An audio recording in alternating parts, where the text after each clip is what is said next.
लागेल असं मला वाटतंय की त्यांना कळायला पाहिजे की मुख्यमंत्री आपले एवढे पारदर्शक आहेत, त्यांनी मान्य केलं की बाबा जे काय आहे जो चुकून झालेला प्रकार होता त्याला दिलगिरी व्यक्त केली, माफी मागितली, संपूर्ण याच्यासमोर देशाच्या पंतप्रधानांनी सांगितले, तरीही या संजय राऊतांचं तोंड बंद होऊ शकत नाही. त्याचं कारण आहे की तुम्हाला कल्पना आहे की त्याला जसे एखादा माणूस पिणारा असेल त्याला जर ती काय प्यायला नाही तर त्याला सुचत नाही, तसं यांना काही नाही काही जरी बोललं नाही विरोधात तर त्यांना ते मला वाटतं झोप लागत नाही संजय राऊतांना, असं झालेलं आहे.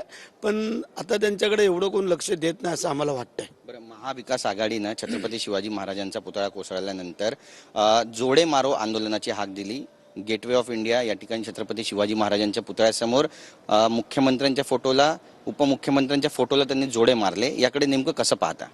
आपल्याला सगळ्यांना कल्पना असणं गरजेचं आहे की एवढ्या मोठ्या माणसाने दुसऱ्यांचे जोडे हातात घेऊन ते मुख्यमंत्री दोन्ही उपमुख्यमंत्र्यांना जोडे मारणं हे कितपत योग्य आहे हे तुम्हाला कार्यकर्ते, पदाधिकारी, शिवसैनिक यांनी कोणी मारले असते तर ते आम्ही समजू शकलो असतो. इतर